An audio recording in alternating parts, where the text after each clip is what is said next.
Hey everybody, welcome back to A Taste of Manga. Tonight we are talking about Sunny by Taiyo Matsumoto.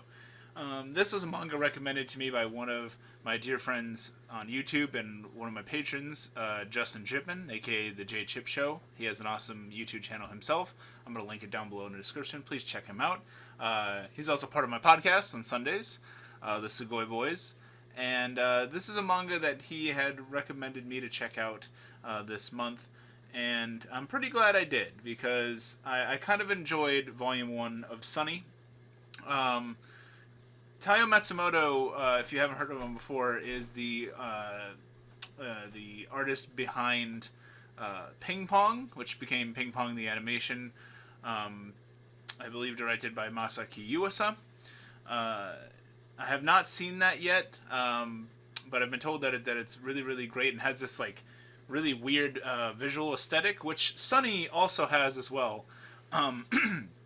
So Sunny is essentially a story about kids in a group home in this like orphanage kind of deal. Is this house called Hoshi Noko, I believe, and at least these first few chapters were primarily about these younger kids. I would say 9, 10 years old or so, and the chapters sort of like shift from like a little bit of like one kid's perspective to another. Mostly with this kid named, I believe it's Haruo, but they also call him Shiro. This kid with this white hair here, and he's a bit of a rowdy kid, a rough rouser, I suppose. Tends to get into fights and squabbles and stuff like that. Similar to a lot of like I think like shonen protagonists. But he's still sort of likable. Like he sticks up for his friends and stuff like that. He stands up to bullies, and he was a pretty interesting character even in the very little that I have read of this. There's a kid named Sei who is, I believe, near Haruo's age. And he's like one of the newer kids to the group. And I'm not gonna lie, this manga gets kind of sad at times because it is about essentially an orphanage, and you know not all of these kids are super super young. You have some like teenagers in the house, and then come toward the end of volume 1, we see an example of this older guy who used to live in the house. He's now like a young adult and moderately successful, but it focuses primarily on these kids, and it doesn't really sugarcoat a lot of stuff. It is quite, I think, what I believe realistic to how a lot of these situations probably are, because it showcases a lot of the different backgrounds that these kids are coming from that are reaching sort of the same result. So you have people whose parents are alcoholics, are drug addicts, are just blatantly could not take care of these children, and they have to go somewhere. So this is where they go, in this house with I didn't do like a total count, but there's probably like I don't know, 10, 15 people in this house at once.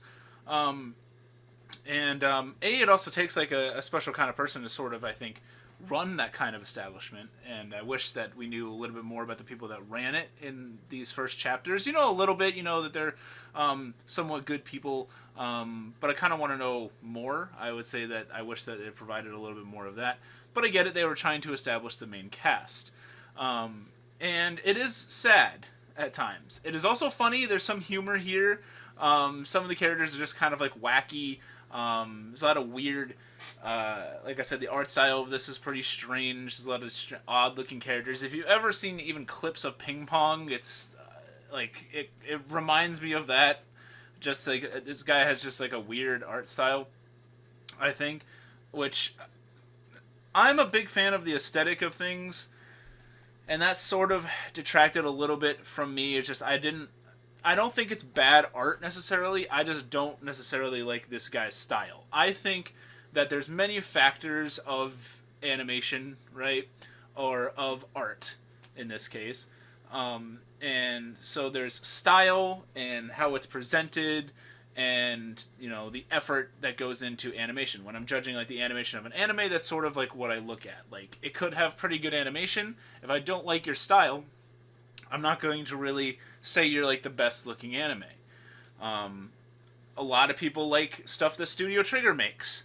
I hate Studio Trigger. I think that their style is, it does not look good to me, but hey, people really like it. If you like the way like Ping Pong looks, or even more Masaaki Yuasa anime, you're gonna like the way that this manga looks. But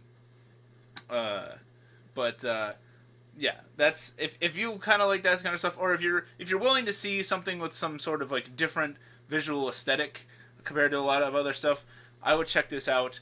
Certainly, setting alone, being in a group home, I've never read a manga or seen an anime that does something similar to this. And I think that the guy, I almost want to like look up if he was actually was grew up in a situation like this, or maybe he knew someone, because it seems, like I said, pretty, how I would imagine, realistic to the situation. It's sad at times. You get some backstory to some of these characters. You get their raw emotion as to how they feel in the situation, where they're just blatantly, good things will be going on. They'll get something like good to eat or something like that. They'll be playing a game like children do, right? And these are young kids, 9, 10 years old, and they're just blatantly, I want to go home, and they can't. For a particular, it's just these young kids want something that they can't have, for various reasons, and in a lot of the cases, they're truthfully better off being in this home. Now, it's hard for a 9, 10-year-old kid to understand that, and that really tugs at your heartstrings here. So it's not the happiest manga in the world. There are lighthearted moments, like I said. There's a lot of like kids being kids, and there's so Sunny, by the way, the name is the name of this like car that they have. I believe it's like a broken down car in front of the group home that the kids play in. And they play, when they go in there, the author does this like amazing thing where like it shows like the imagination land that these kids are like going into. So like whatever they're picturing, right? If they're like a secret agent on a mission, like it'll show that like in the panels. Now obviously it's just kids in a car, but that's like the magic of imagination when you're a kid, right? Is just like you can go wherever you are you can go wherever you want to escape reality. And I love that aspect of this manga. So that's what Sunny is. Overall, I think that this was a really cool manga. I don't think it's something that I would buy. I might continue to read this online. Maybe. I don't know. It's just the visual aesthetic really wasn't for me.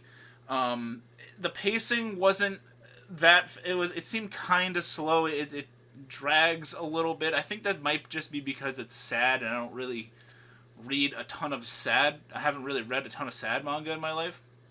Whereas I think if you're watching like a sad anime, I think just like the speed of anime sort of helps with that. Maybe, I don't know. But it felt like it dragged a little bit in this first volume.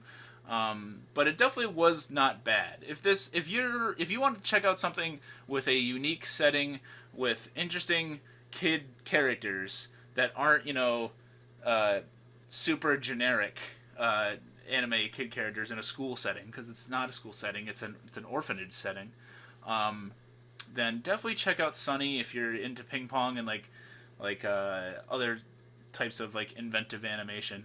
Definitely check this out. Thank you so much, Justin, for recommending me this manga. If you would like to recommend a video topic for me, you could do so by joining the Patreon down below. You also get access to the Discord. Yeah, thank you so much to all my current patrons. You guys are awesome. And thank you so much for watching. My name is Miasma, and I'll see you next time.